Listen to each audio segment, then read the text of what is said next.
যখন কোনো thriller cinema আসে তখন দর্শকের মনে একটা আলাদা ইন্টারেস্ট তৈরি হয়, কারণ রোমান্স বা অ্যাকশন সিনেমায় থ্রিলিং ব্যাপারটা আসে না, যা থ্রিলার সিনেমায় পাওয়া যায়।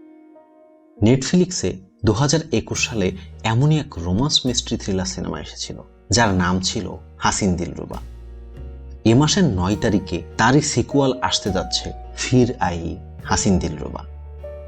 হাসিন দিলরুবার সেকেন্ড পার্ট নিয়ে কথা বলার আগে প্রথম পার্টের একটা রিক্যাপ দেখে নেওয়া যাক।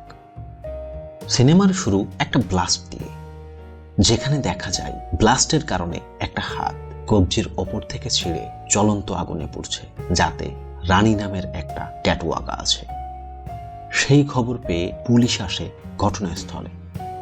পুলিশ ঘটনাস্থল পরিদর্শন করে দুইটা আলামত পায়, যার একটি হলো সেই হাতের ছেঁড়া অংশ এবং অন্যটি একজন মানুষের আগুনে ঝলসানো মৃতদেহ, যার মাথার পেছনে ক্ষতের চিহ্ন স্পষ্ট।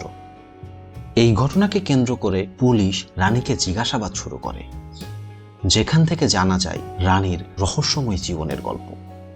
রানীর সাথে ঋষুর পারিবারিকভাবে বিয়ে হয়, কিন্তু রানী এই বিয়েতে খুশি ছিল না, কারণ যে ধরনের স্বামী সে আশা করেছিল রানীর কাছে ঋষু তেমন নয়। এর কারণ হলো ঋষুর এই সময়কার চরিত্রটি খুবই ইন্ট্রোভার্ট প্রকৃতির। এইসব নিয়ে বিবাদে শুরু হতে থাকে রানী ও ঋষুর মধ্যে। এরপর একদিন রানী তার পরিবারের কাছে তাদের দাম্পত্যের গোপনীয় বিষয় জানিয়ে দেয়, যা ঋষু ভালোভাবে নেয়নি। ফলে তাদের দুজনের মধ্যে দূরত্ব বাড়তে থাকে। এই অবস্থা চলতে চলতে হঠাৎ একদিন ঋষুর খালাতো ভাই নীল ত্রিপাঠী তাদের বাড়িতে আসে টুরিস্টদের গাইড হিসাবে। আর সেখান থেকেই রানী ও নীলের মধ্যে শুরু হয় একটি অবৈধ প্রেমের সম্পর্ক, যার কারণে এই কাহিনী মোড় নেয় এক রোমহর্ষক কাহিনীতে। এখানে আবারও একবার কথা বলা যাক সিনেমার কেন্দ্রীয় চরিত্রে অভিনয় করা তাপসী পান্নু, বিক্রান্ত মেসি ও হর্ষবর্ধন রানের কথা। তিনজন অভিনেতাই খুবই দক্ষ ও শক্তিশালী অভিনেতা। এই সিনেমায় হর্ষবর্ধন রানের চরিত্র প্লেবয় গোছের, এবং এই সিনেমায় তাকে তেমন স্পেস দেওয়া হয়নি। তবে হাসিন দিলরুবা তাপসী ও বিক্রান্তের কাঁধে ভর দিয়ে চলতে থাকে। অনেকেই এই সিনেমার টুইস্টকে প্রেডিক্টেবল বলে মনে করেন, তবে আমার কাছে বিষয়টি কখনোই এমন মনে হয়নি। এই সিনেমায় বিক্রান্ত অভিনীত ঋষুর চরিত্রের অনেকগুলো শেডের সাথে আমরা পরিচিতি পাই। কখনো ইন্ট্রোভার্ট, কখনো ব্রোকেন হার্ট প্রেমিক, আবার কখনো ডার্ক থ্রিলিং অ্যাক্টিভিটি এবং শেষমেশ সাইকো কিলার মানসিকতা। আর ঋষুর চরিত্রের এই নাটকীয় পরিবর্তন দেখে ফাইনালি রানী তার প্রেমে পড়ে যায়। এই সিনেমার আরেকটি উল্লেখযোগ্য চরিত্র ছিল আদিত্য শ্রীবাস্তব, যিনি পুলিশের চরিত্রে খুবই চমৎকারভাবে কাজ করেছেন।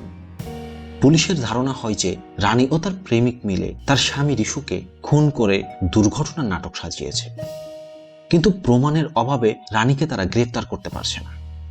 আবার অন্যদিকে তার প্রেমিককেও খুঁজে পাওয়া যাচ্ছে না। সেই প্রমাণ খোঁজা এবং সকল জবানবন্দি নিতে নিতে সিনেমার 2/3 শেষ হয়ে যায়। সিনেমার ক্লাইম্যাক্স না হয় নাই বললাম। এই পার্টটা জানার জন্য সিনেমাটা না হয় আবারও একবার দেখে নেবেন।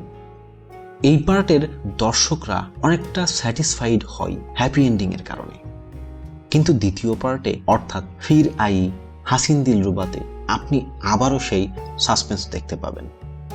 এই পার্টের শুরুতে রানীকে সেই আগের রূপে দেখতে পাবেন, যেখানে সে তার স্বামীর অবর্তমানে পরপুরুষের সাথে আবারও অবৈধ সম্পর্কে জড়িয়ে পড়বে। আবারও তার স্বামী সেই সম্পর্কের কথা জেনে যাবে, আর সেই ঘটনার পূর্ণতা দিতে একের পর এক প্লট ও টুইস্ট দেখা যাবে ফির আই হাসিন দিলরুবাতে।